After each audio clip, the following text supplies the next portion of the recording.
2:14 a.m. deep beneath the Iranian desert. Inside the Natanz nuclear fortress, buried under dozens of meters of reinforced concrete, hundreds of centrifuges continue spinning like any other night until something abnormal appears. It is not a fire alarm, it is not a system failure, just a small cluster of data quietly changing its values on the central control display.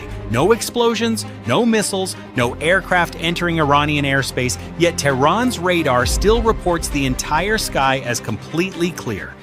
Deep beneath the Iranian desert lies Natanz, Iran's primary uranium enrichment facility, a heavily fortified underground complex built to operate beyond the reach of conventional attack. 2:18 a.m.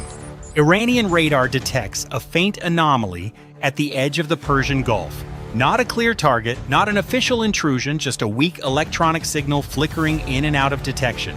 The system classifies it as an airborne electronic warfare platform. A scramble order for Su-35s is launched from the south. Coastal radar stations increase resolution, attempting to tighten target lock. What they see is not a strike formation, it is an EA-18G Growler operating at the edge of Iran's air defense identification zone. The Growler activates its next-generation jammer mid-band pods, flooding Iranian tracking radars with adaptive DRFM deception and low-level electronic noise designed to distort target positioning across the Persian Gulf battlespace. Iran responds immediately. A layered air defense network activates along the coastline. Multiple radar sites attempt simultaneous target locks to hold the Growler in place. For a few seconds, the tracking data converges, then collapses. The target flickers and shifts several kilometers from its predicted position as the Growler's DRFM deception layer begins feeding manipulated return echoes directly into Iranian tracking calculations. Missiles are launched into the night sky, diving into the electronic interference layer. The Growler immediately responds with jamming pulses and decoy emissions, breaking the guidance chain within seconds. Inside Tehran's command network, uncertainty begins to emerge not from firepower, but from an untrustworthy air picture. And as IRGC attempts to stabilize the system, the Growler maintains its position, silently transmitting environmental and targeting data back to the joint US-Israel network. The Persian Gulf airspace begins to split into multiple layers of control as the EA-18G Growler continues to maintain electronic pressure at the outer edge. Deeper inside, a second signal appears silent, high-speed, and nearly undetectable by conventional radar systems.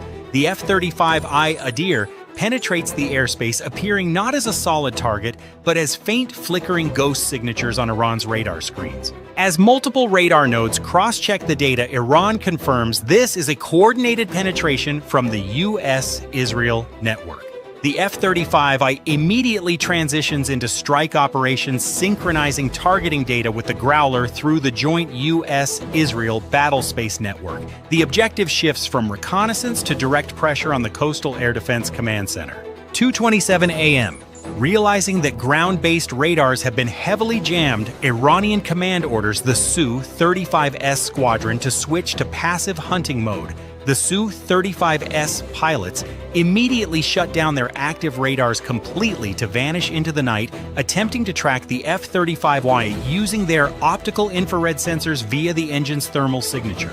This silent countermeasure forces the Israeli F-35Y formation into complete electronic silence, operating within ultra-short firing windows while continuously adjusting altitude to avoid being intercepted at close range by the Iranian fighters. Instead of a direct engagement, Iran utilizes the Su-35S squadron in combination with coastal terrain masking to establish passive ambush zones.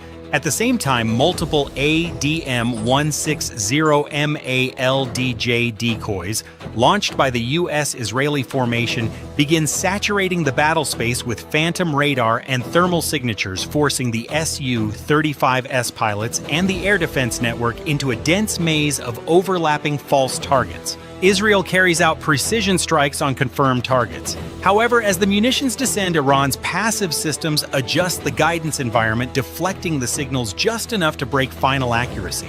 Some of the weapons fall into pre-planned decoy zones.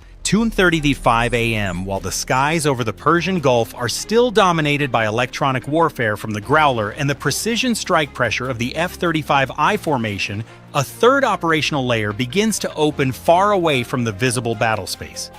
Inside Iran's industrial control infrastructure, another data stream moves silently through maintenance channels that appear harmless. It does not travel through radar or airspace, but through internal technical update pathways that are considered trusted within the Natan's operational chain. A software package later identified as Phantom Echo is introduced through a compromised industrial maintenance channel used by Iranian subcontractors servicing Siemens Step 7 systems. It hides perfectly under the label of a normal timing calibration patch.